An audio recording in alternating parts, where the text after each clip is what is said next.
You know that feeling, right? When you feel trapped inside your own head, it's like you're in a single room and there's a problem sitting right there in the middle of the floor. Yeah, you know the one. You've been staring at it for hours, maybe days, and you feel like you've tried everything you can possibly think of. But here's the thing. Everything you know is happening inside this one room, between these same four walls. I mean, it's familiar, it's safe, but wow, is it starting to feel small? So what do? You circle the problem, you pace, you examine it from the angle you always use. Then you try the other side, just hoping for some kind of new perspective. But it doesn't matter. You're still in the same room, under the exact same light. And the problem? It just sits there, kind of looking back at you. Unchanged, unsolved. And you can feel that frustration just building and building. And maybe it's because you've been using the only tool you really know how to use, that hammer of critical analytical thought. Now, don't get me wrong, it's a powerful tool, for sure. But, well, you know that old saying, right? When all you have is a hammer, everything starts to look like a nail. But what if the problem isn't the room itself? What if the real problem is just believing this is the only room?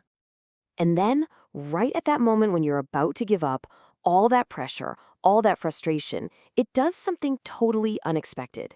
It creates this tiny little crack in a wall you always thought was solid. And through that crack, you see it. A thin line of light. It's coming from a door you never ever saw before. And that's when it hits you. Your mind isn't a single room, it's a whole house. So, you open that first door, you step through, and you find yourself in a room just filled with blueprints and schematics.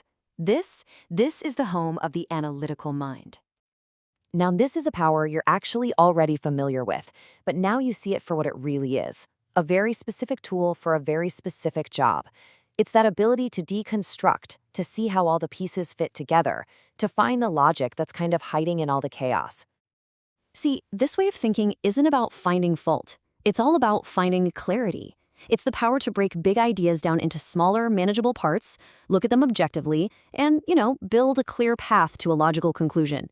This is the architect's room. Okay, so you step back out into the hallway, and you see another door. But this one's different. There are no blueprints here. This door looks like it leads somewhere wild, somewhere completely uncharted.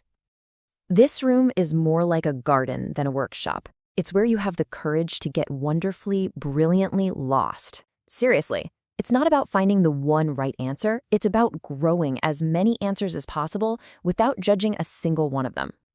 I mean, just think about that difference for a second. That old room, the analytical one, its whole job is to narrow things down, to find the one best answer. But this new space, it wants to do the exact opposite. It wants to expand. It's always asking, well, what if, and hey, why not? It wants every possible answer, even the absurd ones, because that's where true innovation really comes from. And then there's one last door. This one feels quiet. Behind it isn't a workshop or a garden, it's a library. A library all about you. This is the room of reflection. It's where you find that quiet wisdom that, let's be honest, only comes from looking back at your own life. Not with regret, but with genuine curiosity. It's where you use your own story, your successes, your failures, your feelings, as a kind of map. Think of this space as your own personal archives. It's where you get to connect the dots of your past to gain new insights. It's where you learn to actually trust your intuition, to understand that your emotions aren't just noise, they're data. They're like a compass, always pointing you toward your own truth. For me, recognizing this was like realizing I'd been trying to navigate a vast ocean with only a map of the land. It changes everything. And so now you're standing in the hallway, taking in the view from the doorway. You look back into that first room and the problem is still there. But somehow it looks different now. It definitely looks smaller. Because you're no longer trapped with it. You have keys now. You've got the key to the blueprint, to analyze with real clarity, the key to the garden, to imagine all sorts of new possibilities, and the key to the archives, to reflect with your own hard-won wisdom. And you realize you were never stuck in a room. You were just standing in the foyer of a mansion. So the question isn't, how do I escape anymore? It's something much quieter and honestly, a lot more powerful. Now that you can see the doors, which one are you going to open first?